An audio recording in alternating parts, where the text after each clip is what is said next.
riding a bullet train without paying, breaking into an active construction site, begging locals for money, stealing food from a Kyoto hotel, or breaking into a truck. What do you want to do when you come to Japan? There seems to be a worrying trend now where foreign influencers are treating Japan like it's a cross between Disneyland and The Purge, a theme park where rules don't matter and you can pretty much get away with anything.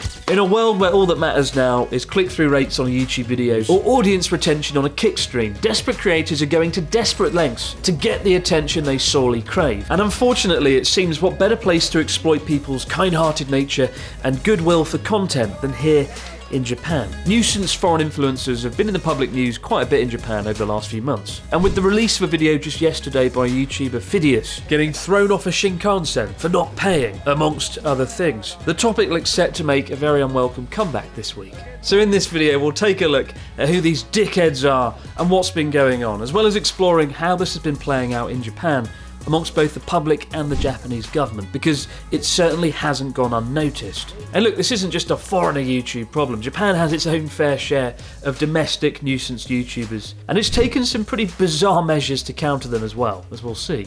But both as a foreigner living in Japan and as a YouTuber, naturally, I feel like this is something I need to talk about. Do I want to talk about it?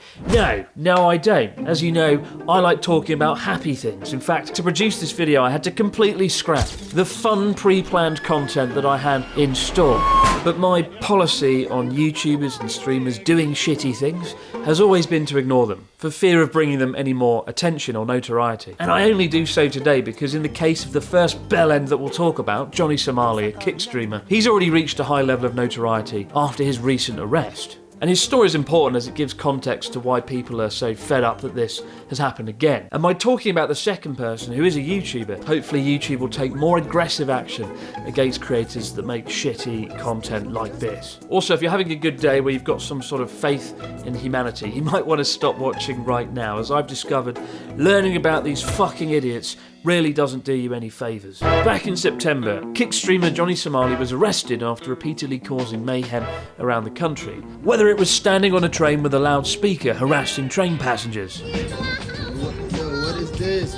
wandering onto a construction site and being thrown off by mortified workers, or of course breaking into a truck for lunch. For 6 months, frustratingly, he pretty much got away with it all. Had Johnny Somali been in the UK, he would have discovered the definition of human punch bag very fucking fast. But unfortunately in Japan, people go about their lives keen to avoid conflict or disputes, especially given how rare it all is. And when people see outlandish, disrespectful behaviour, they're far less likely to confront it than they would in North America or Europe. And with the authorities seemingly inactive or oblivious to this toxic behaviour for the longest time, it got to the point where vigilante stream snipers were actively seeking him out, leading him to get knocked out by a foreign tourist in what might be his second greatest stream. And during this time I purposely avoided the topic because I just didn't want to bring attention to someone like this, you know. There's no such thing, they say, as bad publicity. Fortunately, turns out there is. Eventually, Japanese media caught on to Johnny Somali, and in what was undeniably his greatest stream. He captured his own demise in real time as the police arrested him and tossed him into a cell where he's been for almost 2 months now.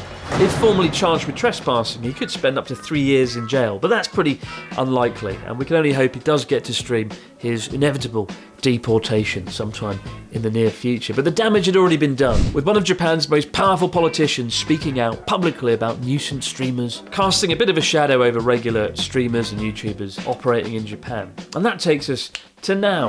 This week in the relay race of dickhead influencers in Japan, the baton of twattery went from Johnny Somali to Cypriot YouTuber Phidias when he released a video called I Travelled Across Japan for Free. A more accurate title would have been I Travelled Across Japan Without Fucking Paying, as Phidias rode across the country on a Shinkansen without buying a ticket and then camping out in a public toilet while battling an unamused train conductor who later threw him off the train, as well as harassing locals for money along the way to pay for his bus fare. Although clearly it wasn't enough because he didn't pay the bus fare, and so the bus company took him to the police station to charge him. And if that wasn't enough, as an extra bonus, he also walked into a Kyoto hotel pretended he was staying to the staff, and stole food from the breakfast buffet. What a man of class. A waste of time for everyone involved, all in the name of the world's shittest YouTube video. I don't know about you, but I don't actually want Phineas to get arrested for this. I want him to be free, so he can get to work on his sequel as soon as possible. I travel Pyongyang for free. Boy, would I pay good money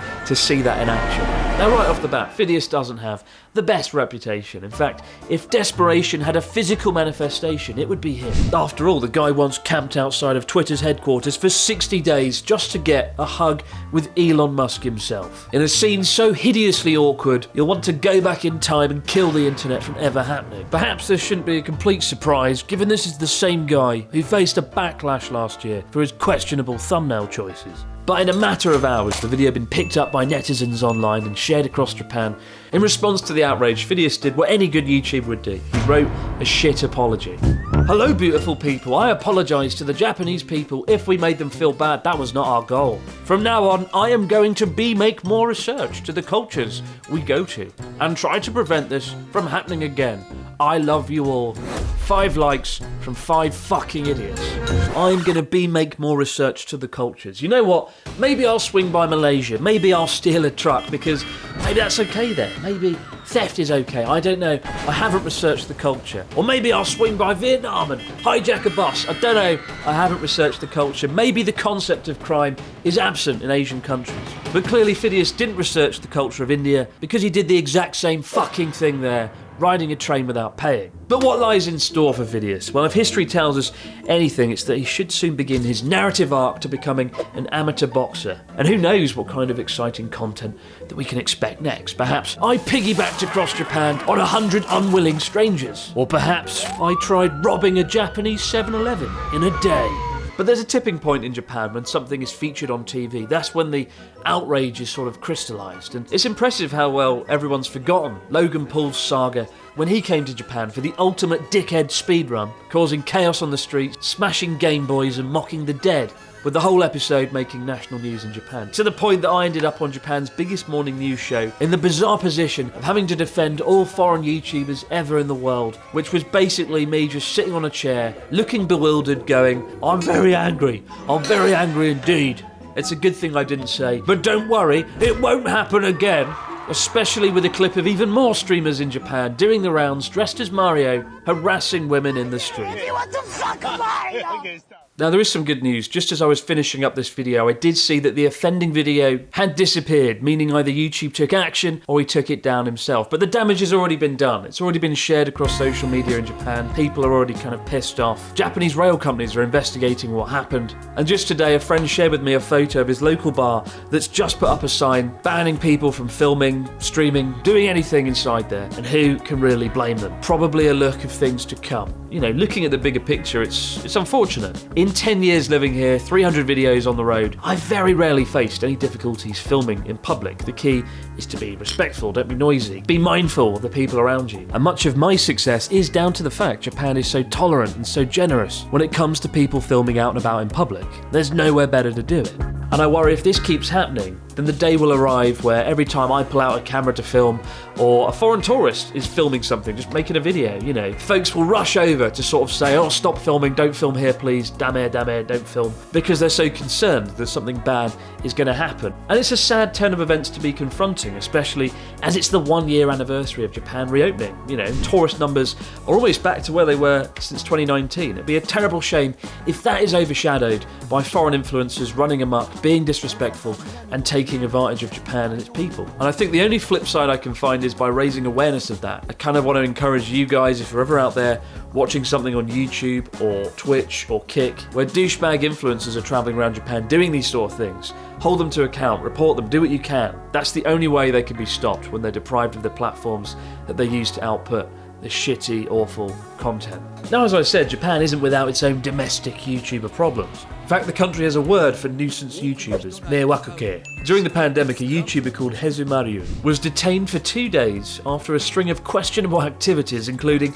stealing sashimi from a supermarket and laying down a mattress in the middle of Shibuya Crossing. That was never going to end well, let's face it. Then this year, somewhat bizarrely, in the run-up to hosting the G7 summit, the Japan Self-Defense Force ran a series of exercises in anticipation of an attack. In this case, in the event that a YouTuber should try to break into a base belonging to the Japan Self-Defense Force, which they reacted to by swarming the individual and searching their car. And let's face it, it's the one Logan Paul video that we all want to see. That would be one hell of an episode. As for Phidias, let's hope his next video is out soon. Staying in Japan for free, with free meals. Fingers fucking crossed.